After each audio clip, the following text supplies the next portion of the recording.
Estamos começando mais um programa Tira Dúvidas ao vivo aqui com o pastor Luiz Rigonato. Se você ainda tem uma dúvida, envie aqui pra gente pelo nosso WhatsApp 999972005. Bom dia, pastor Luiz Rigonato. Bom dia, Raquel. Bom dia a todos os nossos ouvintes, a audiência que tem fome da palavra de Deus. É uma alegria estar com você em mais uma sexta-feira para compartilharmos as revelações que o Espírito Santo nos der a respeito da sua dúvida. Pode ter certeza que o Senhor vai derramar luz sobre aquilo que é uma dúvida. A sua dúvida ela é um sinal de fome e você faz muito bem em perguntar. Essa fome ela é agradável diante do Senhor. A palavra de Deus diz assim em Oséias capítulo 6, conheçamos e prossigamos em conhecer ao Senhor. Então é isso que a gente vai fazer aqui hoje, conhecer um pouco mais do Senhor. É verdade, tem muitas dúvidas aqui, pastor. Eu vou começar com o Éder, ele é lá da Videira de Aparecida, mas antes tem um comentário aqui do Francisco Garcia, ele é lá de Alegrete, Rio Grande do Sul, e ele diz que está orando a Deus para que abra uma igreja videira lá na região dele. Amém, Francisco Garcia. Sua oração vai ser ouvida. Uma das orações que a gente faz aqui, um dos nossos alvos de oração, é que o Senhor abra as portas para uma igreja videira em cada cidade deste país. E olha só, são 5.570 municípios no Brasil. O Senhor vai levantar líderes e na sua cidade também haverá um mover de Deus. Uma igreja vai ser aberta em nome de Jesus. Amém. Pastor, a primeira pergunta aqui, voltando para o Éder, ele é lá da Videira de Aparecida, ele pergunta o seguinte: me tira uma dúvida, pastor. Os filhos de Deus mencionados em Gênesis 6 eram anjos? Eles se materializaram e tiveram relações sexuais com as mulheres, ou eles possuíram os homens e assim teve relações sexuais com as mulheres? Então, Éder, a sua pergunta ela é recorrente, né? Muitos fazem essa pergunta. E é uma oportunidade, mais uma vez, de tirarmos as dúvidas. E à medida que a igreja vai crescendo, muitos irmãos novos convertidos, eles são tomados por esse desejo de conhecer a Deus. E essas questões, elas são intrigantes, mas a palavra de Deus responde. E a gente, primeiramente, em Gênesis capítulo 6, está escrito, né, que como se foram multiplicando os homens na terra e lhe nasceram filhas, vendo os filhos de Deus. Gênesis 6:12, nós temos que ter um entendimento claro sobre isso. O entendimento ele é sustentado pela própria Bíblia. Que filhos que são esses? Porque a revelação de filhos como nós somos hoje, ela aconteceu somente através de Jesus, na dispensação, conhecido como dispensação da graça. A palavra de Deus diz em Evangelho de João, capítulo 1, versículo 11. Veio para o que era seu e os seus não os receberam. Aqui está falando de Jesus, do verbo que estava no mundo. O verbo por intermédio do qual o mundo foi feito. Mas o mundo não o conheceu. Aí diz o versículo 12. Mas a todos quantos o receberam, deu-lhes o poder de serem feitos filhos de Deus, a saber, aos que creem no seu nome. Então, Éder, acredite e entenda. Os filhos de Gênesis 6, versículo 2, não são esses filhos da nova dispensação, que são homens, filhos de Deus. Na época, eles não tinham essa revelação, dessa filiação. Eles eram servos de Deus. Bom, aí a palavra de Deus diz assim, vendo os filhos de Deus, que as filhas dos homens, está vendo que a própria Bíblia está fazendo uma distinção clara entre os filhos de Deus e as filhas dos homens, né? Eles, vendo que as filhas dos homens eram formosas, tomaram para si mulheres, as que entre todas mais lhes agradaram. Então, Éder, deixa eu continuar meu raciocínio para clarear o entendimento para você. Depois, como a Bíblia sustenta a Bíblia explica A Bíblia é uma regra mestre, é uma regra de ouro da hermenêutica, lá em Jó, capítulo 1, versículo 6. A nova referência a esses filhos. Num dia, Jó 1, versículo 6. Num dia em que os filhos de Deus vieram apresentar-se perante o Senhor, veio também Satanás entre eles. Que filhos que são esses que se apresentaram a Deus? São os anjos, ok? Mais uma vez, lá em Jó, capítulo 2, versículo 1. Uma nova referência aos anjos como filhos de Deus. Num dia em que os filhos de Deus vieram apresentar-se perante o Senhor, veio também Satanás entre eles apresentar-se perante o Senhor. Bom, conclusivamente, você vai para Judas, o livro de Judas, a carta que Judas, que era irmão do Senhor Jesus, lá no capítulo 1 e propriamente o versículo 6. Aqui já citando esses filhos como propriamente anjos. E a anjo, olha só, é aquela atitude que aconteceu lá em Gênesis, capítulo 6, e depois que acontece também em Gênesis, capítulo 20, 21, quando o pecado de Sodoma e Gomorra, cidades vizinhas, se corromperam. A deterioração da natureza humana estava tão grande que houve uma queda. E a palavra de Deus faz menção disso, aqui em Judas, capítulo 1, versículo 6. E a anjos, os que não guardaram o seu estado original. Que estado original? O estado original de anjos. Bom, eles mas abandonaram o seu próprio domicílio. Qual domicílio? A natureza angelical. Ele tem guardado sob trevas em algemas eternas para o juízo do grande dia. Olha, como Sodoma e Gomorra e as cidades circunvizinhas, e havendo-se entregado à prostituição como aqueles, olha, seguindo após outra carne, são postas, para exemplo, do fogo eterno, sofrendo punição. Claramente, a Bíblia está dizendo aqui que os anjos abandonaram o seu domicílio angelical.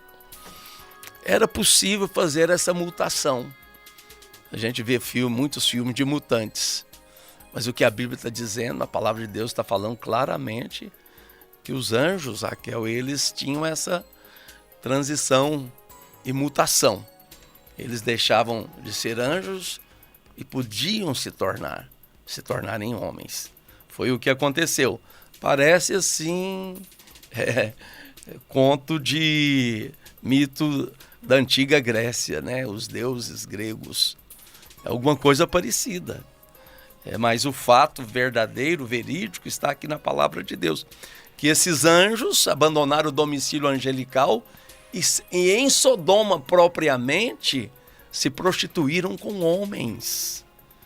É por isso que a tolerância de Deus, ela colocou um limite naquilo, porque a perversão estava tão grande, tão abominável, que Deus teve que destruir Sodoma e Gomorra, todas as cidades envolvidas nesse tipo de prática. Era uma pederastia, como ela é, maligna. O senhor acha que a gente está caminhando para isso, para esse ponto aí? Hoje, está se institucionalizando aquilo que Paulo fala que é abominação diante de Deus em Romanos capítulo 1. Homens com homens, mulheres com mulheres, abandonando o costume original, como foi feito desde o princípio. A Bíblia diz que Deus criou homem e mulher. Deus criou o homem e mulher os criou. Ou seja, um é do gênero masculino, outro é do gênero feminino. A perversidade, ela traz essa distorção. Agora, os filhos de Deus, conforme Gênesis 6, eram anjos que abandonaram o domicílio angelical e se casaram com mulheres. E a palavra de Deus diz lá, eu vou ler com você, que dessas mulheres foram gerados filhos que eram, na verdade, gigantes. E eles receberam o nome de Enaquins, né? A palavra de Deus diz assim, olha, ora, naquele tempo havia gigantes na terra, o versículo 4 de Gênesis 6. E também depois, quando os filhos de Deus possuíram as filhas dos homens, as quais lhes deram filhos, estes foram valentes, varões de renome na antiguidade. São conhecidos como Enaquins ou caidores. É uma referência à queda angelical. É um momento de queda de anjos. Então, eu acho que ficou claro que filhos de Deus, na verdade, são os filhos da nova aliança. No Antigo Testamento, deixo claro para você que eram os anjos, os filhos de Deus. E que abandonaram o domicílio angelical e em desobediência a Deus. Pastor, isso acontece hoje? Não acontece. Provavelmente por um ato de obediência e submissão angelical, eles não fazem mais isso. Porque os anjos, quando são enviados, as pessoas veem anjos, mas não os veem, pensam que são homens. E eles se manifestam na forma corpórea de um homem. Isso é uma possibilidade missionária estabelecida por Deus.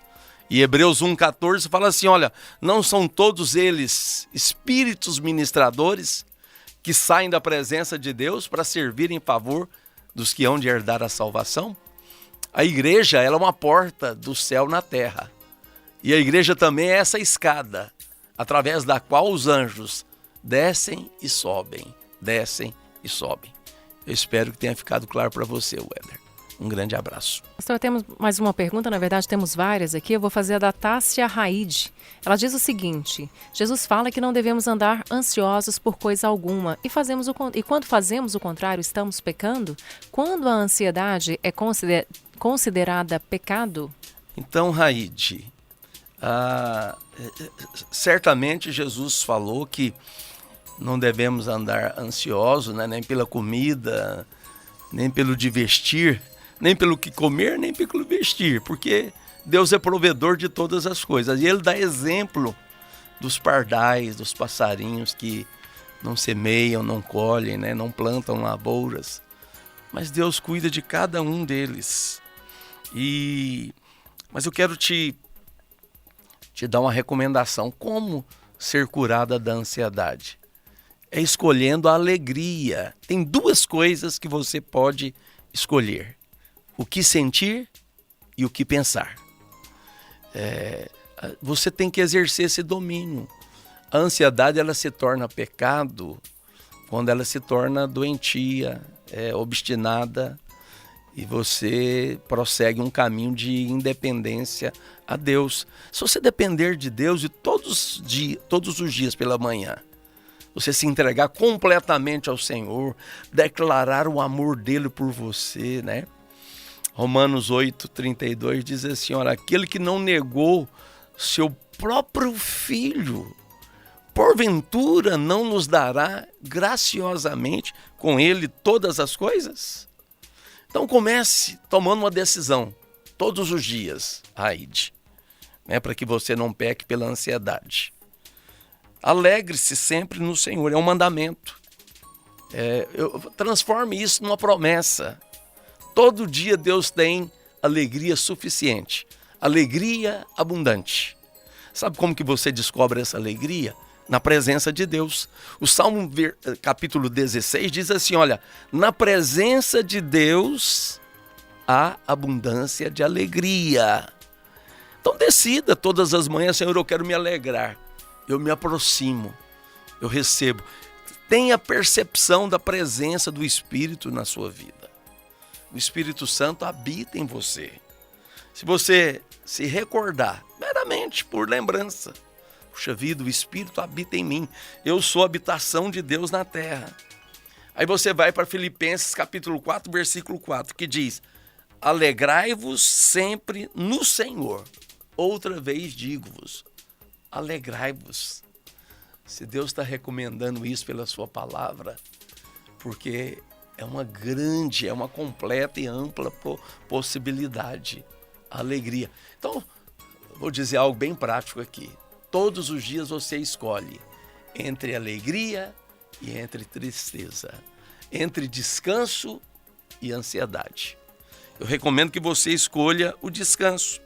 E o versículo 6 está escrito assim, olha, o versículo 5 fala: seja a vossa moderação conhecida de todos os homens.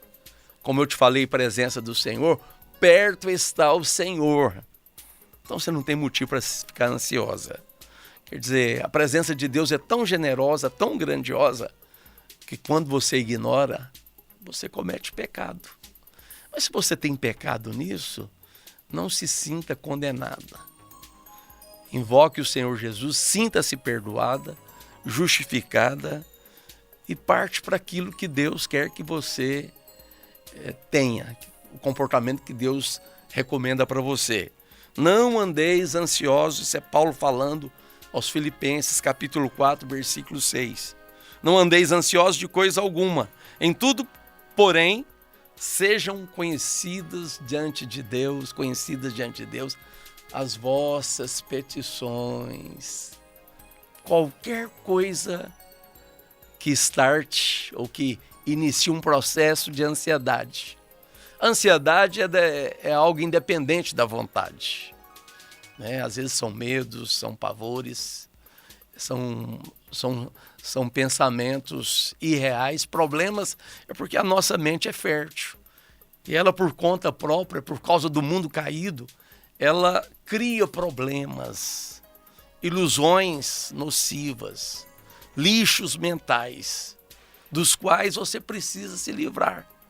Lembre-se de uma coisa, você está coberta pelo sangue de Jesus. E você está em Cristo. Aide, nenhuma condenação existe para aqueles que estão em Cristo Jesus. Então não tem necessidade de você ficar ansiosa. Sejam conhecidas diante de Deus a sua petição, pela oração, súplica, com ações de graças. Sabe o que vai acontecer? Fazendo isso, a paz de Deus, que excede o nosso entendimento, guardará o seu coração e a sua mente em Cristo Jesus. É nele que você está e é nele que você deve permanecer. Mas a última dica para que você vença a ansiedade é que não seja necessário pecar por desconfiança, por insegurança. Filipenses 4:8 diz assim, olha, finalmente, irmãos, tudo que é verdadeiro, tudo que é respeitável, tudo que é justo, tudo que é virtuoso, tudo que é louvável, tudo que é de boa fama, tudo que é bom, seja isso que ocupe o vosso pensamento. Selecione. A todos os nossos ouvintes, aprendam uma coisa. É possível selecionar sentimentos e pensamentos. Da sua mente, você pode ser governo, você pode administrar.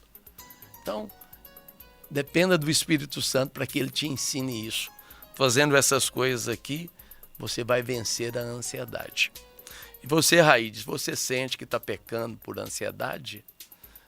Confesse-a. Abra o jogo com Deus. Sinta-se perdoada. Você vai sentir que a paz de Deus vai inundar o seu entendimento, o seu coração. Amém? Então, ok, Raquel, então vamos para um breve intervalo.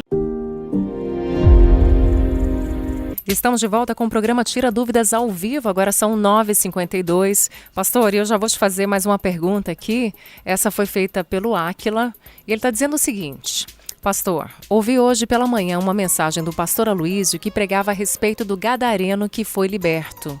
Por qual motivo esse homem estava tão possesso? E por que tem pessoas que já nascem tão carregadas de espíritos malignos?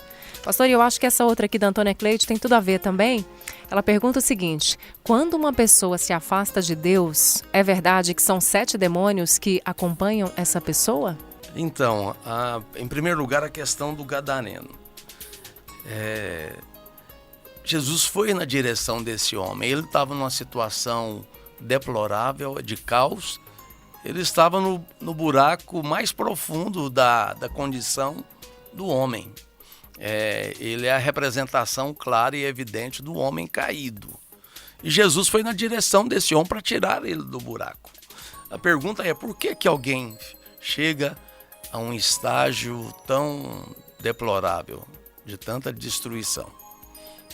O primeiro estágio que o diabo promove, né, é de cadeias da opressão.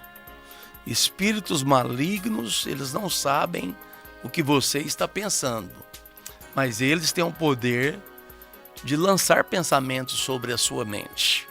Por isso eu costumo dizer, sim, que o diabo e seus anjos, eles são espíritos de influência psicológica tremenda, profunda, pesada.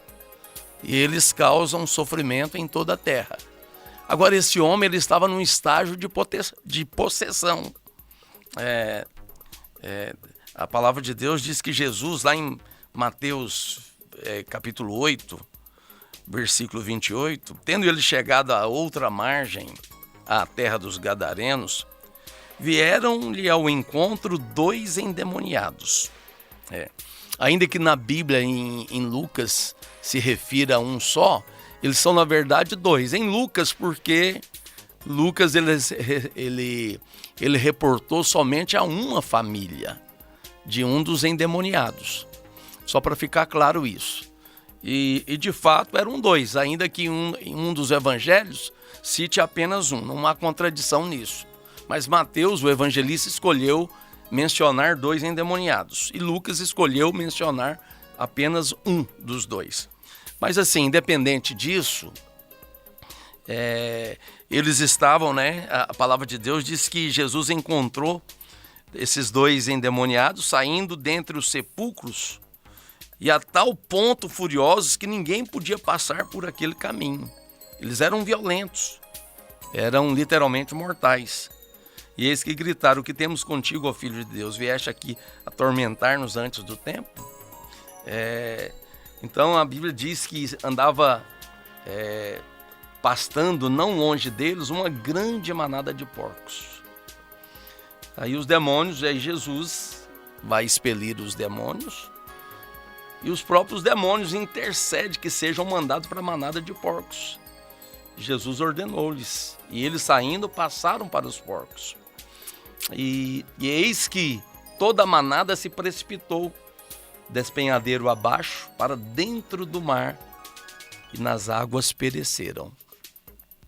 De fato, uma coisa você tem que saber: o mar na Bíblia representa habitação de demônios. Muitos dizem, né, que talvez os porcos precipitaram no abismo porque os demônios não queriam habitar em porcos. Mas nós afirmamos o contrário, que os porcos é que não suportaram a presença dos demônios neles e cometeram, vamos chamar assim, de um ato desesperador. É um suicídio animal, né?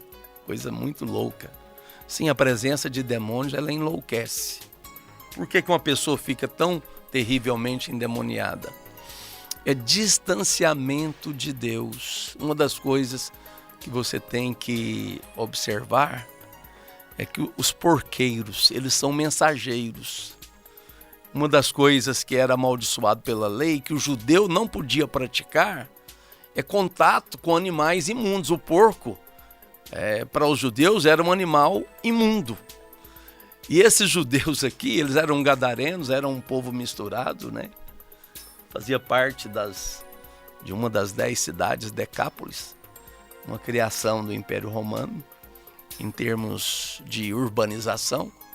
Mas o fato é que, primeira coisa, havia uma obediência frontal à lei de Deus naqueles dias. E os demônios, eles entram pela desobediência. A sua pergunta ela é muito importante. Porque por que ele ficou tão terrivelmente endemoniado?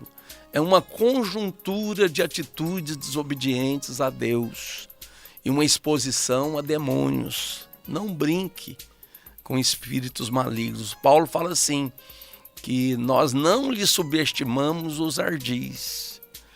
Porque quando você se reveste de toda a armadura de Deus, você se guarda de todas as astutas ciladas do diabo.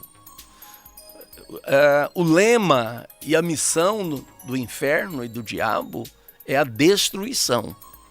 E esse homem, ele estava numa condição de destruição absurda.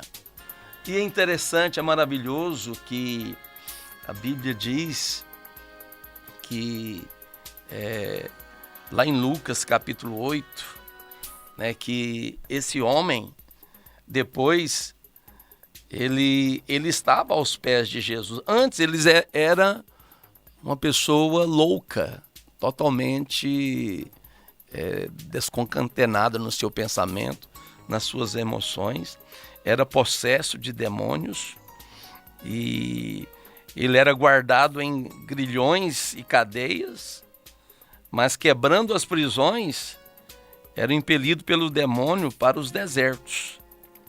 Mas é interessante, maravilhoso, né? Interessante é pouco. É maravilhoso que no versículo 35 do capítulo 8 de Lucas, diz assim: e saíram a ver o que tinha acontecido e vieram ter com Jesus. Acharam então o homem de quem haviam saído os demônios, que era uma legião. A legião, ela compunha-se no exército romano de 6.000 soldados. Então era aproximadamente 6.000 demônios que possuíam esse endemoniado. Só que eles acharam esse homem vestido e em seu juízo perfeito, assentado aos pés de Jesus. E houve temor no coração deles. Quando você está próximo do Senhor, você tem juízo perfeito. Esse homem estava distante de Deus, mas quando Jesus se aproxima dele, ele fica completamente liberto. Então, ao responder a minha pergunta, eu recomendo que você se aproxime de Deus. Porque no mundo espiritual, preste atenção, não existe território neutro. Quando você se afasta de Deus, você se aproxima do diabo. Você não vai em outra direção. Quanto mais afastado de Deus, mais próximo a demônios e mais sujeito a eles. Aquele homem havia chegado a esse estado, porque ele havia se afastado de Deus, havia se distanciado do Senhor. E esse é um exemplo clássico de que Jesus veio buscar e salvar o que se havia perdido. Ninguém hoje mais precisa ser oprimido ou possuído por demônios, porque o Senhor Jesus está de braços abertos e é a Ele que nós estamos proclamando aqui. Amém?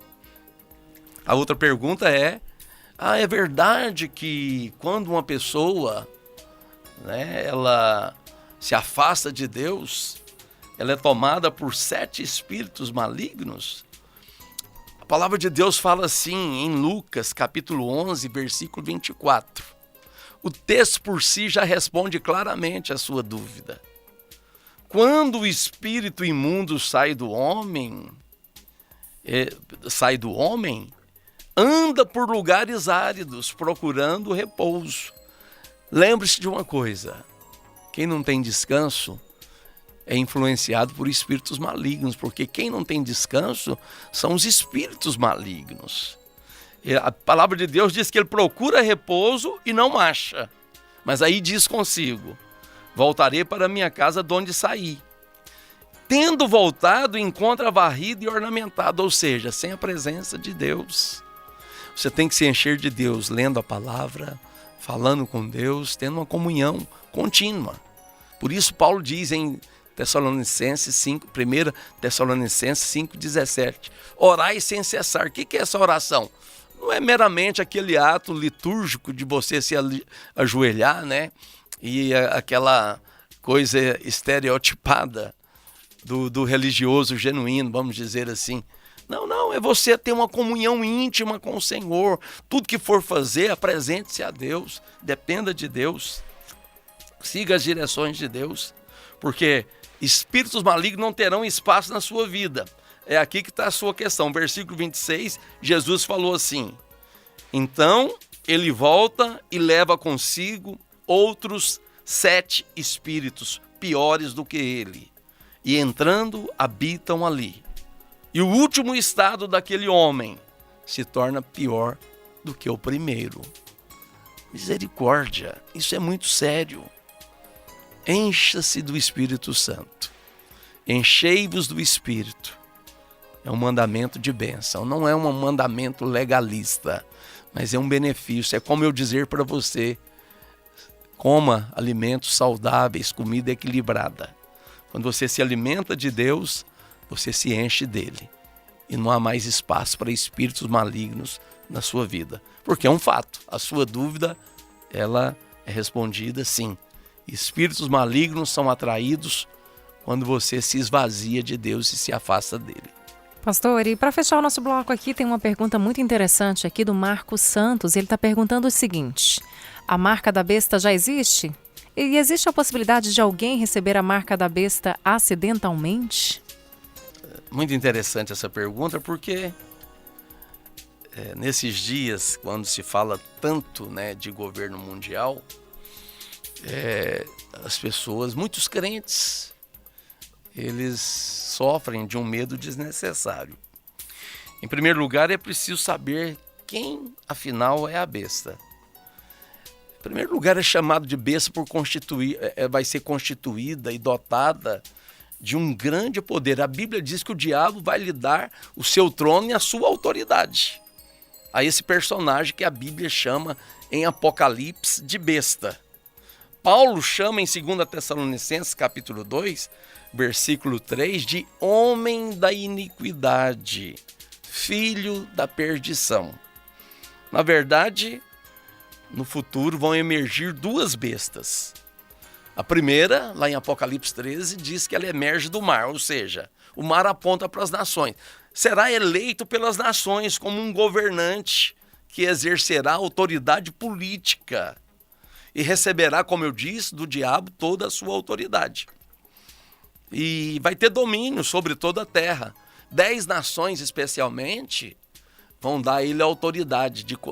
Eles vão fazer, ele vai promover, né, conforme Daniel 9:27, uma colisão política. Ele vai fazer alianças com muitos governantes. E as nações poderosas vão dar a ele a sua autoridade. Mas tem a segunda besta que emerge da terra, que é o falso profeta. Ele vai servir a primeira besta, que é o anticristo, do qual nós chamamos de anticristo. Paulo chama de filho da iniquidade, homem da perdição. Mas vamos chamá-lo aqui de anticristo. Então chama a primeira besta de anticristo e a segunda a Bíblia chama de falso profeta. Qual que é o papel do anticristo? Um papel político, de governo político, de muita autoridade. E o falso profeta? Um papel religioso. Ele assessora o anticristo com ênfases religiosas e exerce prodígios do engano na presença da primeira besta e exige das nações da terra que adorem o anticristo como Deus. E a palavra de Deus fala em Apocalipse capítulo 13, versículos 11 e 12, que ele vai falar como o cordeiro, mas o coração é cheio do diabo. Agora, a sua pergunta: é possível? Já existe a marca da besta? Não, não existe a marca da besta ainda. Porque vai ser a marca da besta, é algo exclusivo da besta. Se a besta não está atuando, não foi eleita, não emergiu ainda, o seu sinal não existe. Então, o Pix que é desenvolvido pelo Banco Central do Brasil não é a marca da besta. Eu confesso que eu fiquei com muito medo de me cadastrar no Pix. Não, porque eles falam o seguinte: mas estão falando tanto de um chip, se você ler Pix de maneira invertida é chip. Não, o Pix, você pode transferir dinheiro tranquilamente, que isso não vai te envolver com o império da besta, pode ficar em paz. Agora, é claro que é abertamente discutido a possibilidade de um governo global democrático. Se você procurar sobre o governo global na internet, você vai se fartar de matérias que pregam a necessidade de um governo global, único, centralizado e funcional. E é consenso geral no meio político que o governo mundial é um fato irreversível. Nós estamos no limiar da entrada desse tempo. Mas a primeira coisa que eu te falo, a igreja vencedora será arrebatada antes. Se você acha que o governo do anticristo está próximo, então lembre-se, muito mais próximo está para acontecer o arrebatamento da igreja. E acredite, os controles de isolamentos vieram para ficar. Eu sei que tudo hoje é justificado por uma questão de medidas sanitárias, protetivas, de isolamento social. Bom, sendo verdade ou não, eu digo para você, é apenas a preparação da terra para o governo do anticristo. E como nunca antes na história, a igreja deve intensificar a sua oração ensinada pelo Senhor Jesus. Pai nosso, venha o teu reino. Porque nós não devemos esperar o império do anticristo, nós temos que esperar o governo de Cristo, ok? Agora, quanto à marca, é possível as pessoas receberem isso de maneira acidental? Então, deixa eu explicar para você. A palavra de Deus fala que a besta, na segunda metade do seu governo, o seu governo será de 7 anos, conforme Daniel 9:27.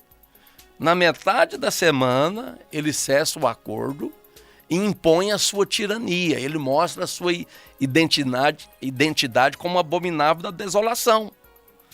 E aí, ele exige um sinal de devoção espontânea dos seus seguidores. Que sinal de devoção que é esse? É uma marca. É como um contrato que reafirma lealdade ao governo da besta. Será um controle que se estenderá sobre toda a terra e para exercício de transações comerciais, conforme Apocalipse, capítulo 13, versículo 16. Sem a marca, ninguém poderá comprar ou vender coisa alguma. Bom, eu acho que é bom eu ler esse versículo com você para que fique mais claro o que eu estou falando e para que eu remova qualquer sofisma da sua mente, qualquer temor de alguém receber essa marca de maneira acidental e indesejada. Isso não será possível. O anticristo, mesmo na sua tirania, ele não vai impor, mas é claro que ele vai cercear completamente, ele vai impor uma ausência absoluta e absurda de liberdade. Porque, em primeiro lugar, sem a marca, ninguém poderá comprar ou vender coisa alguma. As pessoas, para não receberem a marca, precisarão conhecer o Senhor. E será uma maneira de filtrar os que realmente são de Deus e os que não são. Apocalipse 13:16 diz assim: a todos, os pequenos e os grandes, os ricos e os pobres, os livres e os escravos, faz que lhes seja dada certa marca sobre a mão direita e sobre a fronte, para que ninguém possa comprar ou vender, senão aquele que tem a marca, o nome da besta ou o número do seu nome. Muitos irmãos sofrem desnecessariamente por pensarem que nos dias atuais há uma possibilidade de receber essa marca de maneira enganosa, acidental, sabe, Raquel? Como quando se clica impudentemente, está aqui comigo o Pedro Fonseca, que está na técnica da filmagem aqui. Você sabe que hoje, se você impudentemente clicar num link com vírus, você vai estar hackeado, né? E às vezes você faz isso e não percebe. Aí um hacker entra no seu e-mail, entra na sua conta e pode causar muitos prejuízos para você.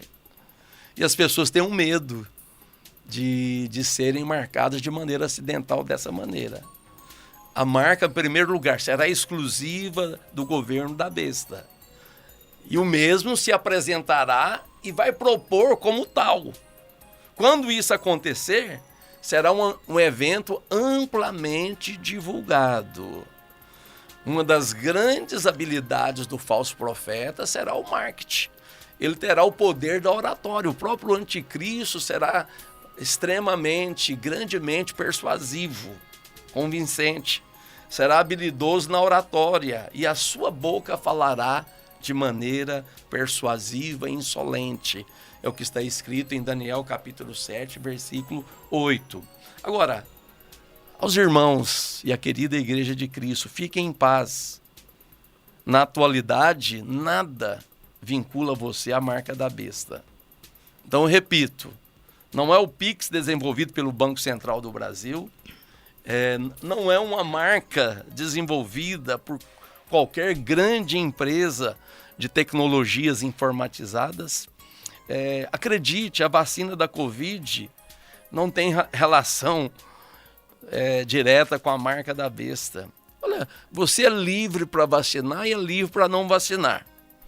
Mas eu recomendo uma coisa, que não seja pelo temor místico de, ao se vacinar, estar recebendo a marca da besta. Lembre de uma coisa, o seu domínio ainda não começou. Uma coisa reconfortante, nós já temos a marca de Cristo. Nós já temos um selo de propriedade exclusiva de Deus, estamos selados pelo Espírito Santo. E essa garantia nos dá uma proteção absoluta. Olha, é um selo de seguro permanente que nos garante o resgate para o dia do arrebatamento. Portanto, queridos irmãos, quem já recebeu a marca de Cristo, jamais receberá a marca da besta. Em Efésios, eu vou ler isso com você, para tranquilizar o seu coração pela palavra de Deus. Efésios capítulo 1, versículo 13. Olha, versículo 12. A fim de sermos para louvor da sua glória, nós, os que de antemão esperamos em Cristo, em quem também vós, depois que ouviste a palavra da verdade, depois que ouvistes a palavra da verdade, o evangelho da vossa salvação, tendo nele também crido, fostes selados com o Espírito Santo da promessa, o qual é o penhor, é a garantia da vossa herança, até o dia que Cristo resgatar aqueles que são sua propriedade, em louvor da sua glória. O que você recomenda, pastor? Eu recomendo que você se aprofunde na revelação da palavra de Deus e tire do seu coração, tire do seu foco as teorias conspiratórias. Alegre-se, você vai ser tirado daqui antes desses eventos. Habitaremos o céu e seremos o tabernáculo de Deus eternamente. Eu acho que é suficiente para você tranquilizar o seu coração. Deus te abençoe ricamente. Amém. Tivemos muitas perguntas, infelizmente o tempo não nos permite responder todas, mas sexta-feira que vem tem mais Tira Dúvidas ao vivo. Agora o pastor Luiz Rigonato vai abençoar a sua vida. Separe esse momento aí para receber uma oração. Amém. Eu quero que neste momento você se lembre que o Espírito Santo de Deus que habita em mim, habita em você. Somos parte, somos membros do corpo de Cristo, fazemos parte. Lembre-se que sobre você e sobre nós está o sangue do Cordeiro. E sobre o sangue do Cordeiro está a unção do Espírito que quebra todo o jugo do diabo. Nessa manhã de sexta-feira, nesse dia tão abençoado por Deus, nesse dia 8 de janeiro, eu profetizo, eu proclamo a glória de Deus sobre a sua vida. Eu proclamo a glória da salvação. Eu proclamo o selo da herança. Sua palavra diz, Pai, não entristeçais o Espírito Santo de Deus, no qual estáis selados para o dia da redenção. Bendito Deus, nós estamos aqui diante do Senhor. E toda a nossa audiência que comigo decidiu orar nesse momento são abençoados. Que sobre eles estejam as abundantes riquezas de Cristo. Sim, as insondáveis riquezas de Cristo. Nós queremos nos fartar delas nesse dia tão abençoado. Senhor, como eu falei aqui, não há necessidade de ansiedade, não há necessidade de nenhum temor. Há uma necessidade única, exclusiva, de reconhecermos o amor de Deus por cada um de nós, provado, testemunhado de maneira inegável em Cristo Jesus. Senhor, o amor lança fora todo medo. Nós entendemos, Pai, que o Senhor nos ama. Nós nos aprofundamos agora no Senhor. Eu abençoo cada casa representada por essa audiência, cada irmão. Eu abençoo nossa igreja, Pai. Eu declaro que nós teremos um final de semana poderoso, um culto de domingo extraordinário, cheio da glória de Deus. Aqui em Goiânia, em todo o Brasil, no mundo inteiro, onde o Evangelho de nosso Senhor Jesus Cristo, o Evangelho da graça, for anunciado, proclamado, haverá glória de Deus, haverá presença transformadora, haverá presença que vai curar os enfermos, haverá presença que vai prosperar. Deus, nós estamos aqui no estúdio, eu, a Raquel, o Pedro, e nós pronunciamos a sua glória. Nós estamos aqui, ó Deus, para transferir essa palavra a milhares e milhares, dezenas de milhares de pessoas que estão ouvindo agora, que ouvirão no domingo também, que participarão dessa bênção, Pai. Porque na presença do Senhor há abundância de alegria. Na presença do Senhor, ó Deus, há uma promessa. Nós ouvimos a palavra da verdade, o evangelho da nossa salvação. E cremos na promessa, cremos no Senhor. Porque o Senhor é a verdade, Ele não é homem para que minta. O seu compromisso não é propriamente comigo, mas é com a sua palavra. E nele eu fui selado com o Espírito Santo da promessa, que é a garantia da minha herança, até o resgate da propriedade de Deus que eu sou. E isso tudo para louvor da sua glória. Estamos selados, estamos garantidos, somos abençoados em cada dia, em cada momento, Pai. Deus, a vida do Senhor nos envolve, Pai. A vida do Senhor nos inunda. Espírito Santo, como onda impetuosa, vem sobre nós e nos guia na direção certa, Senhor. Prospera os teus filhos. Abençoe a igreja, abençoe Goiânia, abençoe Goiás. Abençoa o nosso país, o Brasil. Abençoa os nossos governantes, Pai, de ponta a ponta, seja o presidente, com toda a sua equipe, né? Os poderes legislativos, os poderes, o judiciário, os prefeitos, os governadores, todos aqueles que têm uma função de liderança para este país. Abençoe. Abençoe a liderança da igreja, abençoe o pastor Aloísio, abençoe o pastor Naor, cada um dos pastores de governo dos prédios, os pastores de redes, Deus, os discipuladores, os líderes da igreja, cada pastor que nesses dias, Pai, procura andar na retidão do Senhor. Os guie à verdade, Pai, que eles se fartem, ó Deus, das riquezas e da bondade do Senhor. É a minha oração que o Senhor abençoe cada família, cada lar. Deus, prospera, que no nosso meio não hajam desempregados, não hajam necessitados, também não hajam enfermos, Pai. Nós profetizamos a cura para este país, Senhor, da melhor maneira que for possível. Dá graça aos governantes para que eles sejam habilidosos na administração, para colocar fim a essa pandemia. Ó Deus, é a minha oração, em o nome de Jesus, eu digo amém. Que você possa dizer amém onde você estiver. E essa palavra de oração, ela será eficaz e funcional na sua vida, no nome de Jesus.